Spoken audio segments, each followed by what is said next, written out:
Siya yung ano eh, tito mo. Hi, excuse me, can I ask you a question? So what's your name? My name is Vicky. Okay, so I will show you a list of celebrities. Basically, ito na if you are a fan or not. Say smash or pass. So first we have Vice Ganda. I'm a fan. I smash. Goodness gracious! Why? Iconic siya in her comedy films. She's mostly covered in media for her participation sa mga rallies and advocacy for LGBTQ community here in the Philippines. So next we have Angel Locsin. Beautiful pala. Hindi ko masyado kilala. Tony Gonzaga. Si Smash. She's a great comedian and actor. Okay, next is Sharon Cuneta. Pass. They don't know her. Parang ano lang. Magkaibang generation. Si Manny Pacquiao. Pass. Parang no hesitation. Siya yung ano eh, ito mong nakaasar. Hindi niya naintindihan na nainis ka or na-affect from what. Last one, we have Vilma Santos. She started a lot of Vice Ganda. Siya talaga yung mas aligned yung ideology niya. Can you say na na-inspire ka sa mga advocacies? Yes, I would say that. Kasi matagal na siya sa industry and has been like, outwardly trans or yung presentation niya. Like, kahit nung they were taking her identity seriously, like parang ano lang siya, trying to like, use her gender identity as like the butt of the joke. Right, active pa rin siya and like you can see na yun talaga yung personality niya. They don't, try to conform to Filipino society. Ganun talaga siya and that's her happiness. So, for Vice Ganda, sige, gawin natin siya as an example. In what ways na do you think it has impacted you in your life? Do you think may impact siya sa buhay? I think very subtle impact. Pero, when you think back on it, siya lang talaga yung talagang like LGBTQ prominent and like our only exposure to the stereotypes. Akla, tumper. Laging, like right next to that is Vice Ganda. But like, with time I got to understand, sexuality and stuff. And I appreciate at least Vice Ganda's like, resiliency, following her identity instead of conforming. Okay, so last question. Do you think, in general, do you think the popularity of celebrities could influence people's opinions about politics or yung mga political candidates? Siyempre. Siyempre.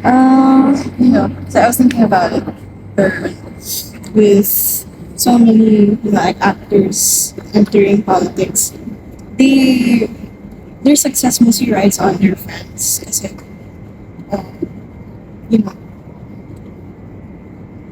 Kasi, with acting, they have this sort of persona, and I notice in Filipino media, they get typecasted a lot.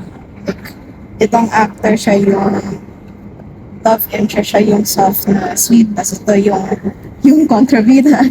So like, with that identity, that persona is what the fans will think of them as when they give out like a person a political idea. Yun yung parang, fan ko yan. Like, I'm their fan. Then like, why wouldn't I try to stop? Action. Okay, so last question now. In a more general sense, do you think the popularity of celebrities can influence people's opinions about politics or yung political candidates? Yes. Of course, as we've seen interesting.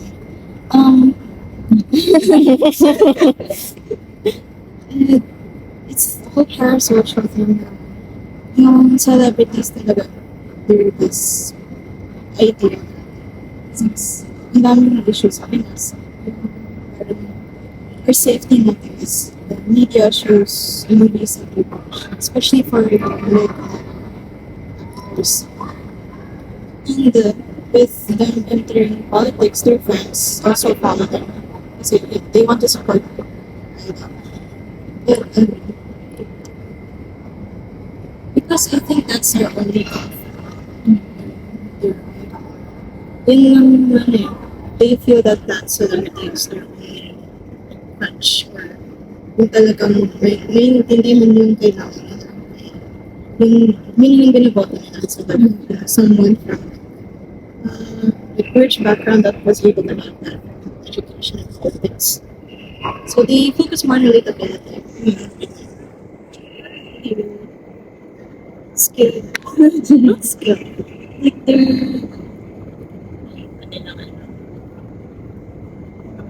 knowledge, experience in Pero ano, for you ba, parang na-entice ka bang bumoto ng mga celebrities who run? Kasi with that, I also only see them as their old, like, their old persona. Like, si Manny Pacquiao, I couldn't see him outside of the national boxing match. And Robin Padilla, yung sa action focused shows, I couldn't see him as a popular leader. What's your name? Hi, my name is Clarice. Pwede po ba kayong interviewin? Sure. So, aas lang akong couple questions related about sa celebrity. So, sasabihin mo lang, smash or pass and why? Okay. So, let's start. Vice ganda. Smash. I really admire Vice Ganda dahil pinopromote niya yung acceptance, yung confidence, and yung kindness sa noontime show niya na It's Showtime. While ginagamit niya din yung humor niya to connect with people. Next is Angel Locsin. Smash din kasi na-appreciate ko yung ginawa niyang generosity and yung dedication niya, lalo na nung pandemic kasi tinutulungan niya yung mga tao through her charity works.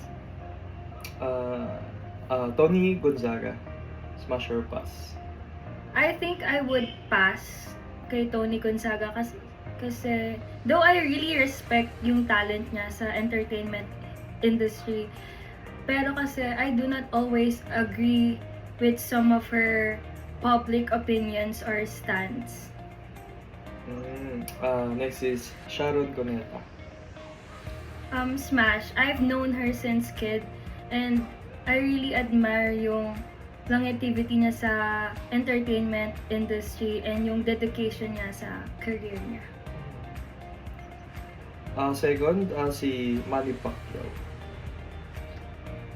Smash din kasi yung determination niya and yung journey niya since poverty hanggang sa ngayon na successful na siya as senator.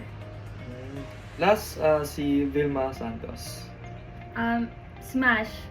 I like how she balance yung career niya sa entertainment industry din and yung public service niya sa Batangas.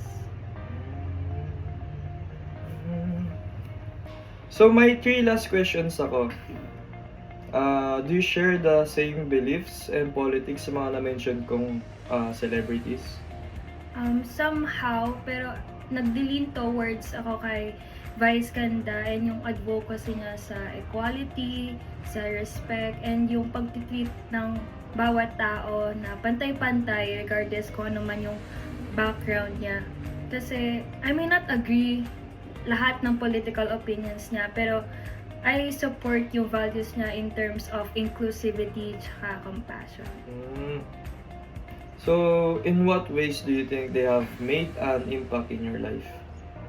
Vice Ganda inspired me to be more confident on expressing myself and yung pag-treat nga ng mga tao with kindness kahit na magkakaiba-iba tayo.